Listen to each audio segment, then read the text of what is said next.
On today's episode, I'm going to do something very special for you, my wonderful listeners, because it is Christmas. And to celebrate Christmas, I would love to give you a gift.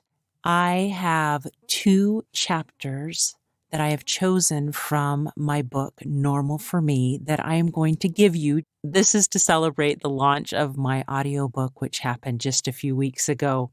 And so I would love to share with you chapter 3 and chapter 7 from my book, Normal for Me. Chapter 3 is one of the most heartfelt chapters in my book. It is when I talk about my son Nathan's diagnosis.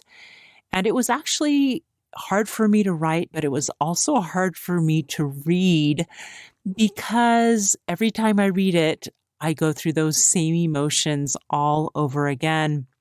I actually had to stop several times when I was recording it because I would get a little emotional. In this chapter 3, its title is Diagnosis, Dead End, or Detour. And it talks about the life detours that we face. And one of the fun things I did in this chapter was I kind of wove in the story of Moses and the children of Israel as they are leaving Egypt and they get to the edge of the Red Sea and Pharaoh's army is coming after them. And they're like, oh no, we're going to die. And don't we all feel like that at some point in our life? We're like, God, I've been following the path you wanted me to take. I am at a total dead end. I don't know which way to go. I don't know why you brought me here. And I kind of talk about how I went through all of those emotions. And then God opens up a path I'd never chosen. And it's through the Red Sea and into the wilderness where I was able to learn a lot of things on my detoured path. And so I hope you enjoy this chapter 3. It is a wonderful, heartfelt chapter where you will be able to experience a lot of my journey and relate to it. I'm also sharing with you chapter 7, and chapter 7's title is called My Toolbox. And this is a really fun chapter where I tell you a little bit about one of my hobbies, which happens to be using my toolbox. I actually love fixing things. I tell you a little bit about a Christmas gift that I got when I was 12 years old and how that plays into some of the things that God expects us to do certain things and learn certain things so that He can help us know what actions we're supposed to take to get us through. So I'm not going to give you any more than that. Sit back and enjoy these gift chapters from my book, Normal for Me, and remember that Jesus is the reason for the season.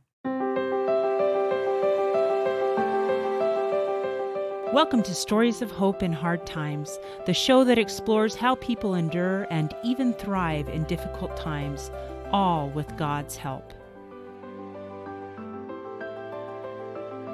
I'm your host, Tamara K. Anderson. Join me on a journey to find inspiring stories of hope and wisdom learned in life's hardest moments.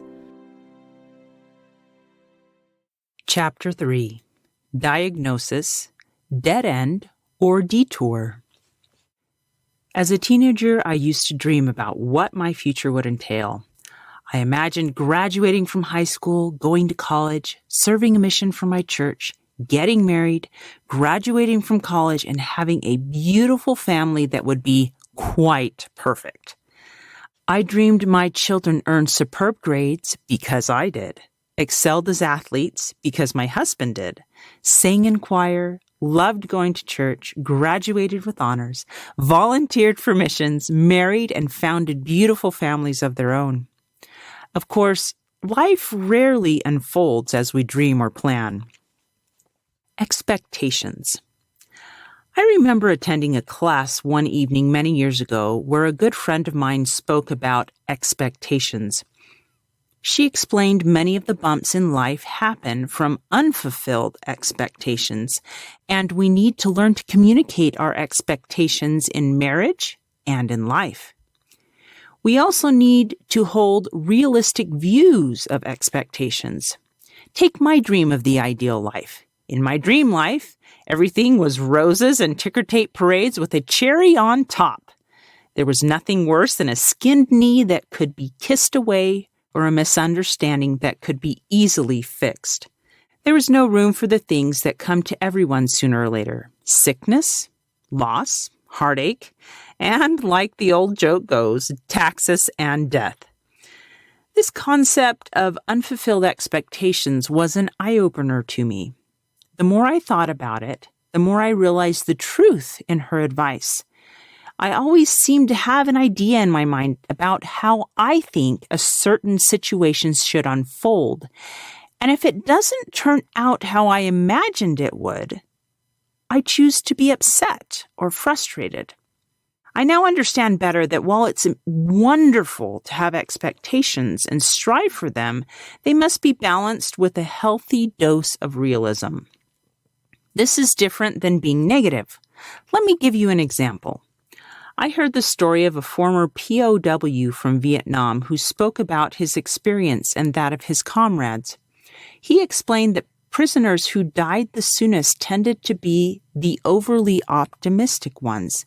They had unrealistic expectations of rescue, and when that didn't happen, they tended to quickly lose hope and stamina. In contrast, those who held firmly to hope of rescue or escape, but also tempered that with the realities of their situation, tended to have higher survival rates. Hopefully, we will not experience such a traumatic event, but no matter what curveballs life throws at us, learning to combine optimism with a calm acceptance that we can't dictate every detail in life can help us face the unexpected with balance. I realized I would often feel that way about things which changed my life. I figured out I needed to try to pause when life threw me an unexpected twist and think about how I was going to react, because often I could not control the situation, but I could control how I reacted to it. Sometimes our unfulfilled expectations are life-changing. Having a child with autism, being diagnosed with cancer or another debilitating illness, experiencing the unexpected death of a loved one, or infidelity. What do we do then? Who do we talk to about that? How do we come to grips with these life-altering events? I think I've figured out 2 secrets which keep me going. They are things I had to learn the hard way by walking through my own unexpected detour through the wilderness with God. Number 1, God has a much better plan for my life than I do. Number 2, He is the one I need to talk to when life's expectations get inexplicably altered. So, when your expectations are changed, talk to God. When life puts you on an unexpected detour, talk to God. When life shatters, talk to God. The question for me then became, do I have faith God will guide me in the way He knows is best? Do I believe the challenges I encounter are things I can overcome with God's help? Do I believe He will help me? Those questions may be easy to answer in the good times, but in the hard times, when expectations have been shattered, well, that is when true faith is tried and either made stronger or falters. I had to live through major detours to learn a little bit more about myself, God, and expectations. Back to my story. I did graduate from high school and college, learning and growing along the way. Much to my blessing, I served a mission for my church and married a wonderful and fun young man, Justin Anderson, with whom I can say I am equally yoked. Having children hasn't been as easy as I thought it would be, and I'm sure every parent can echo those words. But the challenges I faced with an autism diagnosis turned my world upside down. Where is the promised land? There is this great story in the Old Testament which talks about Moses leading the children of Israel out of Egypt. I think it perfectly exemplifies the emotions of hitting a life detour. The children of Israel had lived in Egypt for over 400 years as slaves to the Egyptians. Quote, "The Lord said, I have surely seen the afflictions of my people and have heard their cry by reason of their taskmasters, for I know their sorrows."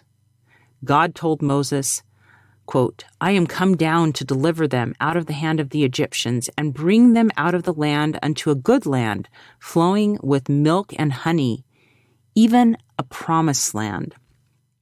Following the plagues, Pharaoh let them leave with Moses. After they fled, Pharaoh pursued them with 600 of his finest chariots and blocked their exit on one side, while they were, quote, "entangled in the land, and the wilderness hath shut them in, with cliffs too tall to scale on their north and west, and the Red Sea to their east. They were at a dead end." When the Israelites saw Pharaoh's army in pursuit, they panicked. They were literally stuck with nowhere to go. They were sore afraid and cried out unto the Lord. They also complained fiercely to Moses, quote, "Because there were no graves in Egypt, hast thou taken us away to die in the wilderness? Wherefore hast thou dealt thus with us to carry us forth out of Egypt?" Basically, they were complaining. "Did you bring us here to die?" Quote, "We did tell thee in Egypt, saying, Let us alone that we may serve the Egyptians, for it had been better for us to serve the Egyptians than that we should die in the wilderness." This, my friends, is a life detour. The children of Israel were unhappy with their lives as slaves to the Egyptian, but it seemed easier than what they were facing, a dead end with certain death. There are times in life when we may feel this way, like we've been backed into a corner. Things have gone from bad to worse, and now we don't see any way out. We are stuck. We may even be wondering, where is the promised land? I came for the happy ending, not the dead end. Basically, we want to skip from Act 1 of life to Act 3, without the growth that happens in Act 2, because muddling through the wilderness of Act 2 is awful and hard. What do we do when this happens? Do we weep and wail like the children of Israel? Do we cry and complain to God and those around us we feel have caused our predicament? If you had asked me years ago how I would react if I was faced with a similar situation, I'm sure I would have said that I would have had faith and would have trusted God and Moses. It is easy to think you will be brave, but my courage completely failed me when Nathan received his diagnosis. I wish I could say differently. I will never forget the drive home from Little Rock, Arkansas, where Nathan, then 4 years old, received the diagnosis of autism. I sobbed and wept uncontrollably. I don't think my husband had ever seen me cry so much. Finally, he pulled the car to the side of the road and tried to help calm me down. I wept because my beautiful and fragile dreams for my sweet Nathan were smashed into such tiny shards they could never be put back together. I physically felt as if my heart, like my dreams, had shattered beyond repair. I cannot adequately describe the anguish and the crippling pain I felt. It was devastatingly real. I didn't want the diagnosis to be autism because there's no cure. Some of the pain was for Nathan. He would never experience life as I had. School would be different. He would probably never play sports. He probably would never go to college, serve a mission, get married, or have children of his own. Some of the pain I felt was for me. Being the parent of a child with a disability was not in my plan. It was not what I had dreamed my life would entail. I didn't want that burden. I didn't want that life. I wanted a normal life. I wanted normal kids. I wanted my dream life. Basically, I wanted to go back to Egypt. I was just as bad as the Israelites. I was backed into a corner, and I was sore afraid. With hope shattered, I couldn't see a way out, and grief assailed me. I was looking for my promised land before I went through the wilderness. I also cried out unto the Lord. I had experienced too many little miracles in my life to deny He was there. I knew God lived and was aware of my grief and pain. I knew He could fix it. I just didn't know how. I think many fathers have a really hard time with these life detours for this exact reason. We have built up our own expectations of being an amazing dad. For me, that meant taking my child fishing, coaching their sports team, or giving them dating advice from a man's perspective. Dads want to have sons they can wrestle, tickle, roughhouse, and be crazy with. I wanted to teach Nathan to throw a ball, jump something scary, or other normal things. Like Tamara, my expectations were completely shattered when Nathan was diagnosed. I didn't cry like she did, probably because we needed one parent to keep it together. But I felt hollow inside. The role I was supposed to play for this child was completely ripped away from me.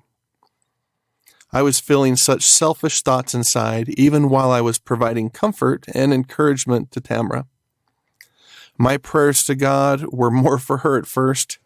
I was really worried if she could get through this grief quickly enough to help move things forward for Nathan. This is a very helpless feeling and something no parent wants to feel. But for dads, this can be just as hard because we often lock things up inside. Could I help Tamara get past this grief? Would I be able to resolve my own?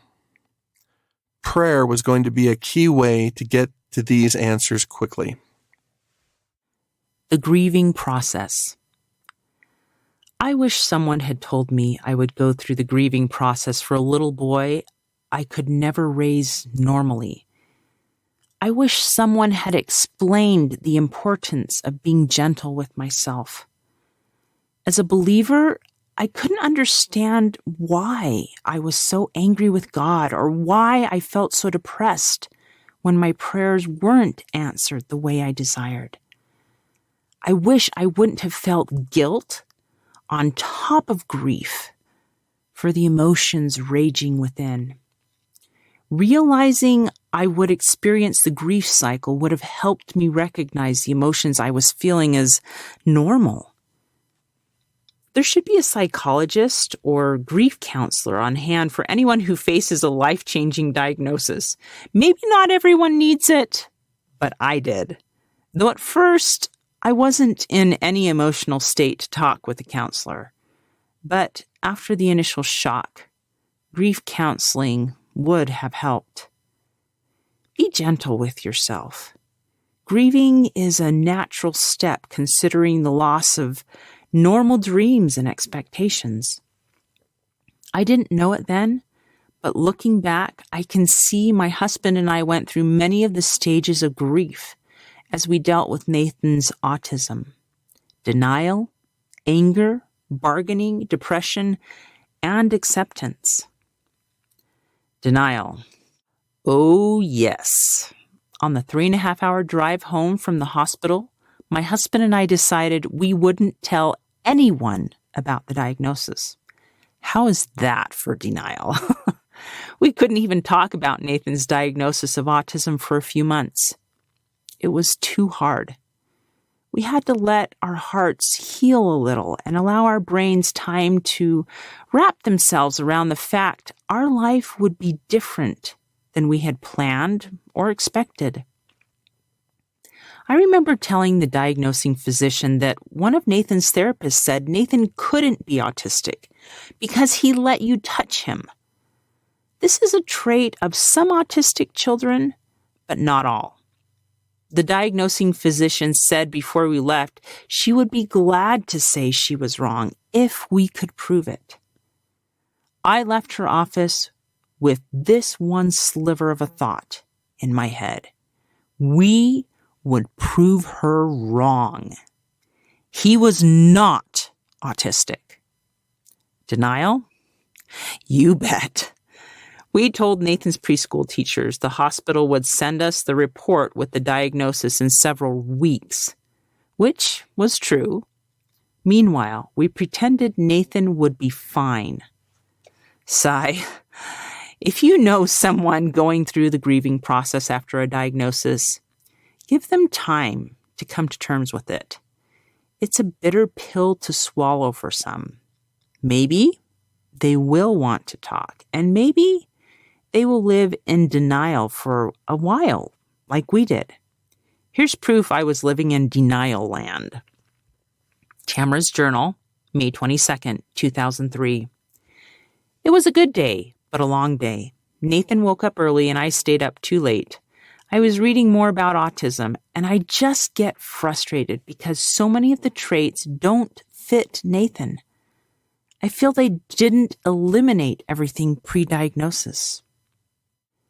What I didn't understand when Nathan was diagnosed was each child with autism is different. One might be low functioning, have speech delays and poor eye contact, but be okay with touch. Another child with autism might have so many sensory issues that they can't handle anyone touching them. Tags on their clothes irritate them and they don't communicate well. I must point out, it's not good to live in denial for too long. I've known people who completely want to ignore their child has a disability for years, even after a full diagnostic team has helped make a proper diagnosis.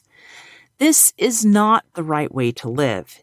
It will not solve the problems at hand and only causes bigger problems later. Sometimes parents seek diagnosis after diagnosis until they get one they are happy with. I'm not sure it is fair to the child nor the parents in the long run. The addictions are coming whether you deny it or not, so it is better to eventually face the fact you have hit a detour. You cannot pretend you're living in Egypt when you're at the edge of the Red Sea. Our denial stage lasted for several months. But once Nathan's preschool teachers received the diagnosis, the amount of help he received surprised me. Since Nathan now had a label, I feared he would be treated differently in a negative way. What I didn't realize was that being treated differently meant he would get a lot more help. Once he had a diagnosis, people knew what techniques had been shown to help children with autism, and they used them, leaving me humbled and grateful. Anger and bargaining. Yes, I was mad at the diagnosing physician. How dare she condemn my child to a lifelong disability? I know this is totally irrational of me, but that is how I felt. I was also angry at myself for having Nathan immunized. One of the theories at the time was immunization caused autism. I now understand that immunizations didn't cause his condition, but at this time, this thought led to a significant self-anger.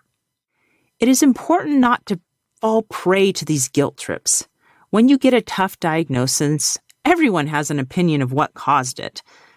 They mean well and often have valid ideas, but adding guilt to grief isn't the best way to approach diagnosis. We cannot change the past, so internalizing guilt over what you should have done or shouldn't have done doesn't change the outcome of the diagnosis. We can only change the future. So quit looking back. Look forward. I held anger for my husband too. I think Justin cruised on through to the acceptance point of the grief cycle while I was still in the anger phase. I was angry at him because to me, this seemed like giving in or insufficient faith that God could heal Nathan. She was really mad at me for a time, and I didn't enjoy this one bit, but she didn't realize that I had already moved through the phases of grief towards acceptance. Part of this came from me seeing the signs long before we knew he had autism. From my journal entry on December 28, 2000, I mentioned how Nathan was really sick with the bad cold, so we prayed for him. I felt whispers from God teaching me that, and I quote, Nathan was such an obedient and developed man before he came to this earth that he had very little to accomplish on this earth, and was to be a blessing to anyone who had his acquaintance, end quote. What an amazing thing to learn. Just a few months later, my mother called to explain some of the behavioral indicators Nathan was expressing, as Tamara mentioned. She could tell he was probably autistic. Mom encouraged us to get a qualified diagnosis to rule out autism. With the answers to my earlier prayers and then the conversation with my mom, I started to see Nathan's behaviors in a different light. When he continued to regress in his vocabulary, I could finally see he had autism. This triggered me into the grieving process. I knew that Nathan had special needs, and that meant his development and social milestones would take him down an alternate path. This was very sad for me. Dads have so many dreams for their sons. I struggled and grieved privately because Tamara was recovering from the accident, managing a move, and now trying to get Nathan help without acknowledging a possible diagnosis. She would look at the mounting evidence, but continue to lean towards the alternate explanations, while I saw the majority of the evidence and accepted the weight of the facts. Tamara was defensive to the point of being in mama bear mode. I moved past denial pretty quickly, and then through shock and anger and mild depression all on my own. I couldn't talk to Tamara about my feelings. I remember bargaining with God in my prayers, asking for miraculous healing or something like this. In just a few months, I had moved to acceptance about 2 years before Nathan received his full diagnosis. Fast forward to when we left Arkansas Children's Hospital after meeting with the diagnosis team, Tamara crashed very hard into denial, shock, and sadness. Her suffering seemed much deeper than mine. My role was to help her and support her, and this was easier for me because I had already experienced all that she was going through. I was able to be strong for her.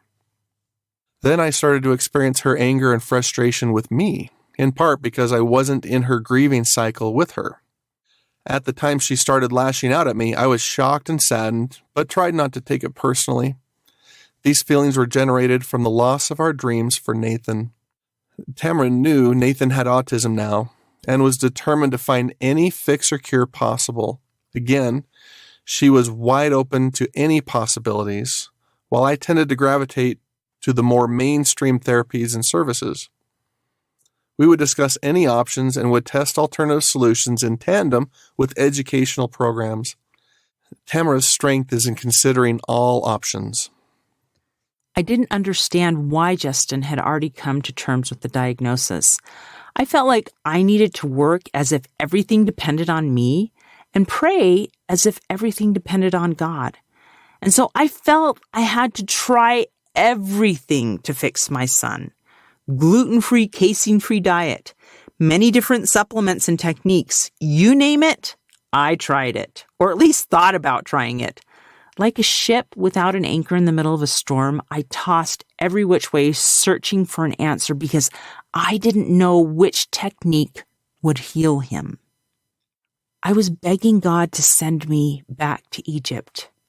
I was pleading because I didn't want this life I was now facing at the edge of the Red Sea, nor did I want to go through the wilderness on the other side. My poor husband, we were both grieving in our own ways. I assumed he was processing all of this just like I was, when in reality, he had progressed beyond where I was because he sensed and acknowledged clues I didn't recognize for what they were. Different people process diagnosis differently, and that is okay. Some whip through it quickly and move on to acceptance. Others dally around in denial for way too long, like me, willing the diagnosis to be something else and fighting it once it's made. Therefore, patience and communication are crucial before, during, and after diagnosis. I was too stubborn to leave the anger stage behind so quickly. Anger fueled my will to find a way to heal my son. Most of all, though I hate to admit it, I blamed God and had an angry heart. I knew He could heal Nathan, and I couldn't understand why He wouldn't. I was mad because God was ruining my life and my plan. I know this sounds harsh, but I'm trying to tell this story as it really happened. I tried to bargain with Him. I will live better, read my scriptures more, serve more, and pray more. I will do anything. Just heal Nathan. I was stubborn and proud. I didn't even want to think about the possibility that perhaps autism was in God's plan all along. I wasn't humble because I wanted my will, not His will. Surely wanting Nathan to be healed wasn't a bad thing. Why couldn't I convince God of this? Just because I was mad at God doesn't mean I stopped talking to Him. I talked and prayed and vented every frustration, every difficult situation, every pain, heartache, sorrow. I emotionally vomited it all on God. Poor God. I'm sure He saw me as a tantruming child whose normal dream had been taken away. It was as if I was banging on the normal door of life which had just been closed to me. I wanted to walk through that door. I wanted to have a normal family.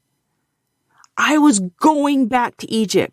I was going to climb the cliff or find some creative solution to get there. The problem is, I was stuck because I couldn't climb my way out alone, and God didn't want me to go back. He wanted me to go forward.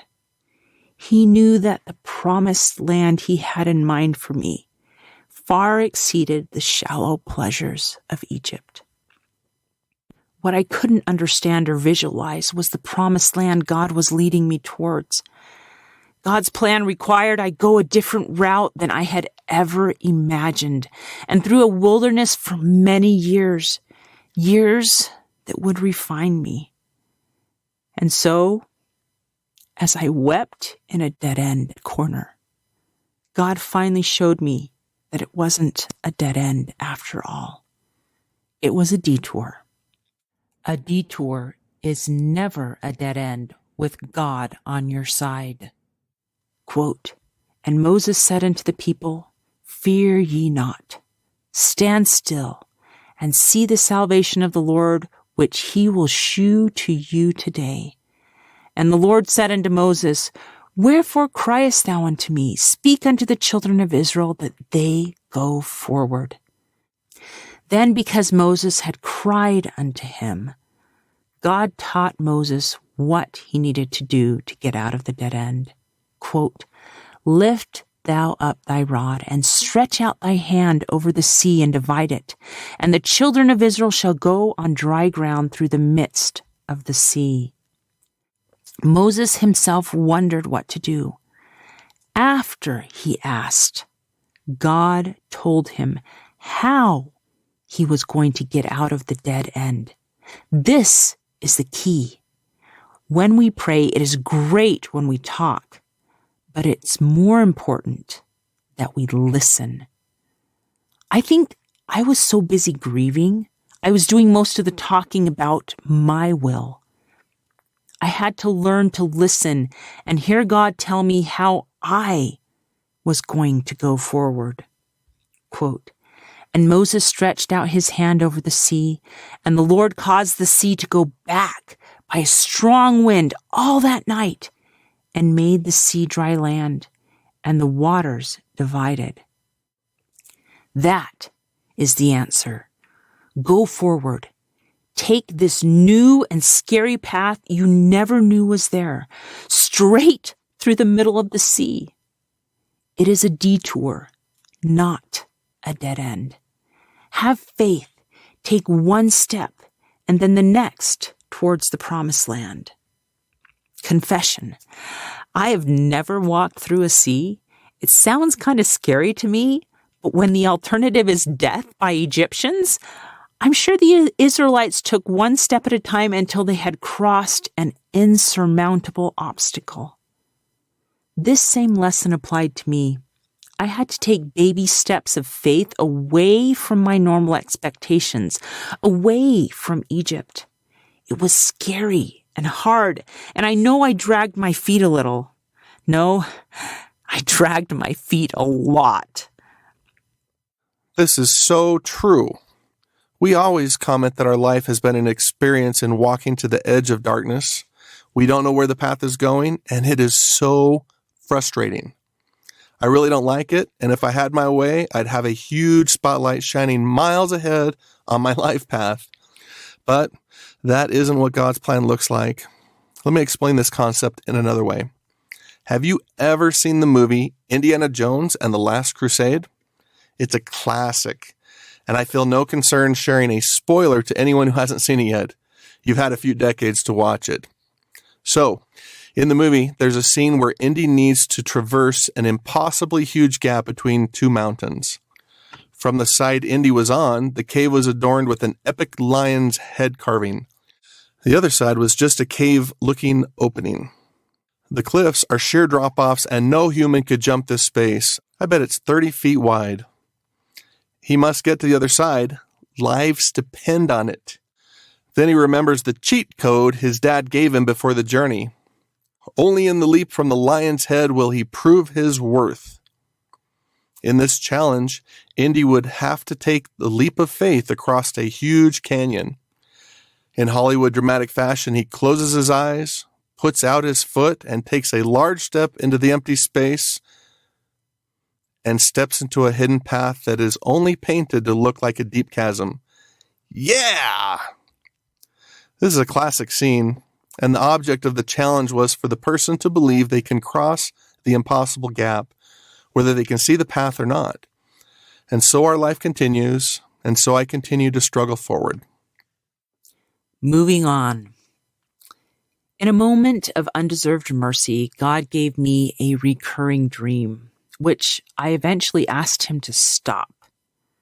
Not because it was scary, but because I was so sad when I woke up and found the dream wasn't real. In my dream, Nathan was talking and laughing and communicating normally with me. It was as if nothing was wrong with him. It was as if autism was the dream. My joy in the dream was immensely tangible. I really talked to and played with my boy. I can still close my eyes and picture my son in that dream because I had it so frequently, it seemed to be burned into my permanent memory. I loved that dream. And then I'd wake up. And as the blissful dream slipped from my mind and reality hit, I cried. I grieved. I mourned again and again and again with each ensuing dream. Finally, I asked God to take the dream away because the trauma of waking up and grieving each morning was too painful for my mama heart to handle. I haven't dreamed about my normal Nathan since. You might consider me weak. I'm sorry I was not strong enough to dream. The reality was too harsh each morning. I'm stronger now, but not strong enough to pray for the dreams to come back. With this dream, God helped me begin to turn my anger towards the next step of acceptance. Because the dream planted the seed of hope that someday, maybe not in this life, Nathan will be normal in an eternal promised land.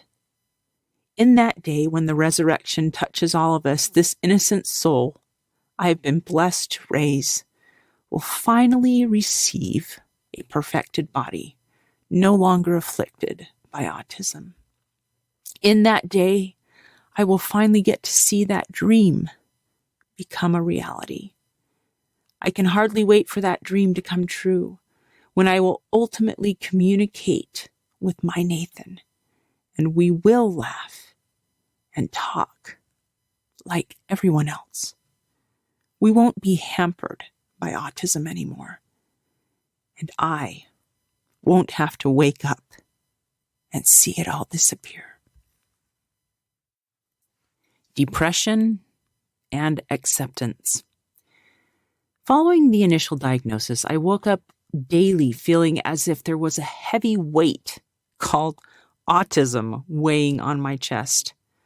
I pushed through the raging emotions because I had to. I was a young mother with children who needed me from sunup to sundown, and sometimes in the wee hours of the night. It was a full-time job. I was wandering through the wilderness. So every day, despite the weight on my chest, I would get up and feed and bathe and clothe and entertain my children. I'd wipe faces, clean messes, drop my sweet Nathan off at his special preschool and hope some therapy, especially speech therapy, would help. I prayed morning, night, and in between to get me through the day. Through prayer, I soon realized something very important. I still had my little Nathan, and he hadn't changed with the diagnosis. He was still my little boy. Regardless of his diagnosis, I was still going to love him. He was my son. I learned something important that day. A diagnosis doesn't define a person. My son was first and foremost Nathan. The diagnosis didn't change who he was. I learned it was important to see people for who they are, not the labels affixed to them. The diagnosis was simply a way for professionals to name and properly treat an issue my son was experiencing. I had little time to dwell on this depression stage. It took me a long, tough year, instead of 40 years for the Israelites, to process everything and finally come to an acceptance that Nathan did indeed have autism. Although I had accepted this fact, the peace of acceptance had not yet settled upon my soul. The true acceptance took a bit longer, as I had a bit more sorrow to wade through. Throughout the diagnosis experience, I learned several important lessons. 1. Expectations are powerful dreams which are hard to replace when shattered. 2. God can turn dead ends into detours. 3. God's goal is to help us improve and get to the promised land, but we have to walk through the wilderness first. 4. Going through the cycle of grief is normal, and it takes time. Be gentle to yourself and patient with others walking the same path. 5. Go forward, trudge through each day, and repeat until you make it to the other side. As a teenager, I had a friend share a scripture with me that helped me understand this concept a little better. Romans chapter 8, verse 28 says, "And we know that all things work together for good to them that love God." To me, this meant no matter what the situation or how it came about, God could help it all turn out for our good. God sees what I can become when I finally reach the promised land. And being God, He knows the best way to turn me into the person He knows I can become. But in order for that to happen, I must spend time in my own personal wilderness. The thing I learned passing through the wilderness was that you can rail against it, or you can embrace it as a gift, a purifying experience that will refine your character, strengthen your faith, deepen your bonds with God, family, and friends, and in the end, give you hope. How many of you out there feel like your life is chaotic, crazy, and completely awful compared to the norm? What if I were to tell you that you are normal for you? I am so excited to announce that my book, Normal for Me by Tamara K. Anderson, is now available for purchase on Amazon. This book took me 10 years to write, and I share 20 years worth of lessons learned in my life detours, including being in a car accident and having 2 of my children diagnosed on the autism spectrum. In this book, I share the secrets of how I made it from despair to peace with God's help. I also include a bonus diagnosis survival guide at the very end of my Normal for Me book. The Diagnosis Survival Guide includes 12 tips to survive and thrive in tough times. Wouldn't you like to know what those are? So what are you waiting for? Grab your copy of Normal for Me today on Amazon. Chapter 7, My Toolbox. I received my first toolbox for Christmas when I was 12 years old. I know, some of you are thinking, what were your parents thinking giving a 12-year-old girl a toolbox?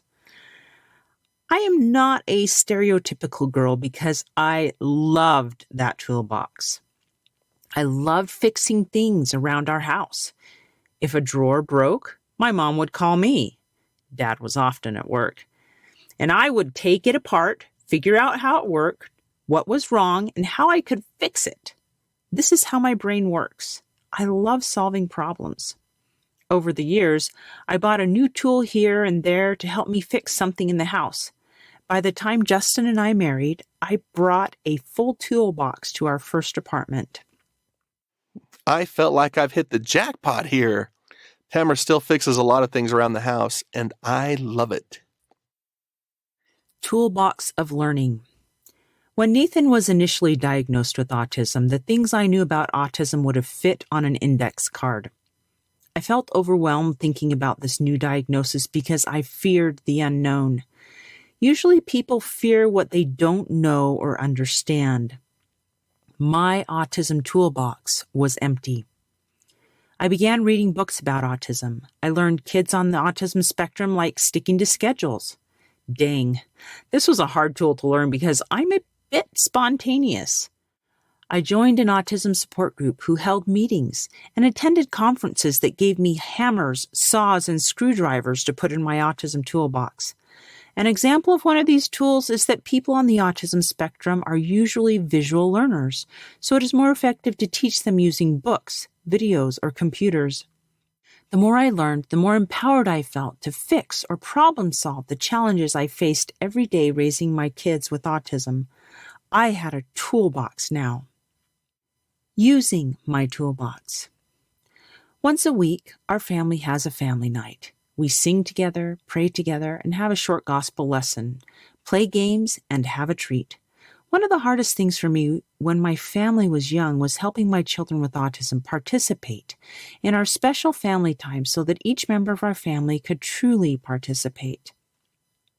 One day, a few years ago, as I prepared a short lesson for our family night, I puzzled how to help my sons with autism participate. So I used one tool that has always worked for me: prayer.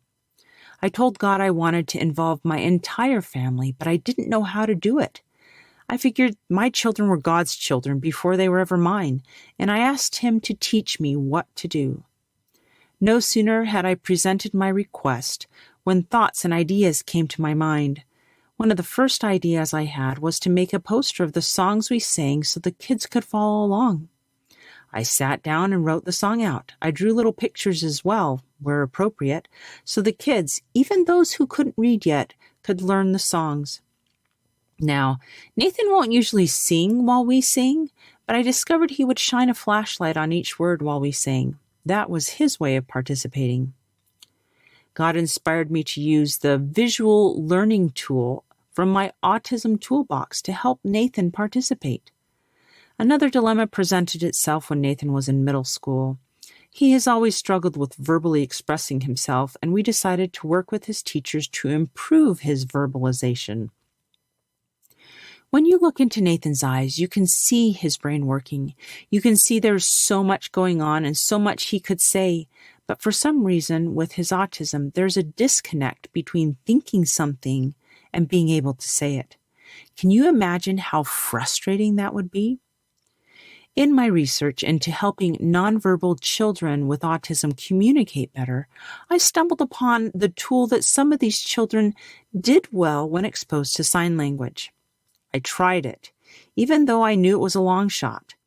At the annual goal planning meeting with Nathan's teacher that year, we coordinated a plan to teach him a little bit of sign language through simple movies because he learned best through visual examples. We focused on simple phrases like, I am hungry, I am thirsty, I need to go potty, or I want iPad. My husband is very good at making simple movies on the computer. With our family making the movies, we could customize them to exactly what Nathan needed to learn. We then burned the sign language movies to a DVD. These short movies taught Nathan basic words in sign language. Subsequently, we sent a copy to school so they could reinforce what we did at home. A miracle happened. Once Nathan learned a word by signing it, he could say it verbally, even when he didn't sign it. We had found the key to unlock his communication block. His spoken vocabulary increased dramatically. We celebrated. He could now say, I want a cookie, or sign and say, thirsty. This was a huge success for my sweet 10-year-old boy. I consider it a miracle God led me to find the right tool to effectively teach sign language to Nathan. God also paved the way for an entire team of people to help us. I'm thankful for everyone who helped. He led me to make a new friend who just happened to know sign language. We couldn't have done the movies without her. Then Nathan's teachers at school worked as a team, helping him to progress past the barriers which had kept him silent for too long. I really enjoy making small movies for the family. When Tamara came to me with the idea to teach Nathan words using sign language, I was thrilled to get to work. Tamara filmed a friend signing the words and phrases we wanted to teach Nathan. Then I created little segments that went something like this. Expert signs and says the word bus. Various family members then sign and say bus. Expert signs and says the phrase time to go. Family members do this. Expert signs and says the phrase time to go to bus. Family members do the same. Then the screen says, now it's Nathan's turn. Then the words and phrases show up at intervals so that Nathan can practice. Then we all celebrate with a great big, great job, Nathan. It didn't take long for me to see that this was a brilliant idea. We would send a DVD of these to school. Teachers would show them to the entire special needs class. Pretty soon, Nathan and most of his peers would be either saying or signing these phrases. This was really funny at times because the videos were so specific to Nathan, so when all of Nathan's class could say his address or phone number, we knew that these videos were effective. Some videos worked better than others, but we saw an improvement in the words that Nathan would say to us. And I got a bit crazy with this. I started theming the videos around activities or movies or whatever Nathan loved. My favorite was the Star Wars one, where we did a lot of video in front of a green screen. Nathan still likes watching that one, primarily because I put some funny outtakes at the end of it. He still repeats the lines we messed up. The time and effort to create these videos was so insignificant compared to the joy and satisfaction I felt when Nathan opened up a little more to us. Another miracle occurred when we were trying to get Nathan to stay in his room until it was time to wake up. Our school district offered a class on teaching children on the autism spectrum through making social stories, and I happily attended. I knew it would add another tool to my autism toolbox. A social story is a book you make which helps your child know what a certain situation should look like socially. The school district then gave us the opportunity to come down to the district offices for a day and use school equipment to make our social story with the specialist to help us along the way. They even had special education teachers there to help us with specific questions we might have. This was a fantastic addition to my autism toolbox. I wrote a social story with pictures which talked about how Nathan needed to stay in his room until 6 a.m., no matter what time he woke up. We then read this little book nightly before bed. Reading the book, coupled with persistence, melatonin, and noisemakers, helped Nathan sleep better. And because he was sleeping better, we slept better. The miracle was, once we got Nathan sleeping better, his behavior improved dramatically. His tantrums decreased, and he seemed happier. I cannot tell you how crucial this was for our overall health and his. What a great tool to learn and apply with success. This same scenario can be applied to any issue: cancer, diabetes, depression, anxiety, high blood pressure, etc. Learn all you can and put tips in your toolbox of learning. Perhaps deep breathing will help when anxiety skyrockets, or painting your nails will help you keep them from falling off during chemotherapy. There are lots of tips and tricks you can learn to help with different challenges. I had to learn different tools to my mothering toolbox as I learned to juggle the demands of 4 children, 2 of whom had autism. I learned to encourage differently when Jacob always wanted to win.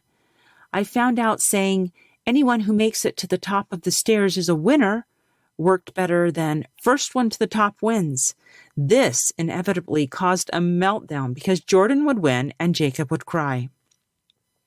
God is a perfect teacher if we are willing to go to him with dilemmas. Sometimes he sends friends to help us with the solutions. I've had many light bulb moments while talking to friends about perplexing situations in my life. Other times, we've had to visit the doctor when we hit a dead end. I've also found answers on the internet. Google is great. Learning also occurred at different conferences on autism. Books are also some of my best friends.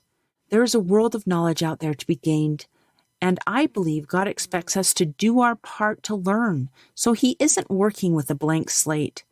We need to put tools of learning in our toolbox of life and then turn to God to guide us on which tool we need to use at the right time to fix whatever problem we are facing. Now, there are some solutions you cannot find in a book or on the internet or from a friend. I have found myself in that predicament many times and have learned God will often answer my prayers with the inspiration I need. Sometimes immediately and sometimes not so immediately. But somehow, some way, God will help us proceed and know how to keep going. He will help us solve the problems within our control and give us patience and wisdom to endure those which aren't. So, no matter what diagnosis you're facing, fill your toolbox full of knowledge. Learn, read, take classes, discuss with specialists, and talk with others in your situation. Knowledge helps us overcome fear. When you pair your toolbox of knowledge with God, you will find solutions to the perplexing situations around you. You will learn to fix things like I learned to solve problems with my toolbox at 12. It is empowering. Give it a try. Hey, thanks so much for listening to today's show. I know that there are many of you out there that are going through a hard time, and I hope you found things that have been useful today as you listen to the podcast. If you would like to access the show notes from today's podcast, visit my website. It is storiesofhopepodcast.com. That is where you'll find favorite quotes from today's episode and shareable memes. And those are fun because you can share them with your friends on social media. You will also find the links mentioned throughout today's episode so you don't have to remember what those were. And also all the tips that were shared. Sometimes tips are shared so much throughout an episode you forget. What were those great things? So go to the show notes, storiesofhopepodcast.com, to look up these fantastic resources. You know, if someone kept coming to mind during today's episode, perhaps that means that you should share this with them. Maybe there was a story shared or a tip that they really, really need to hear. So go ahead and share this episode with them. May God bless you, especially if you are struggling, with hope to carry on and with the strength to keep going when things get tough. Remember to walk with Christ. and He will help bear that burden. Above all else, remember, God loves you.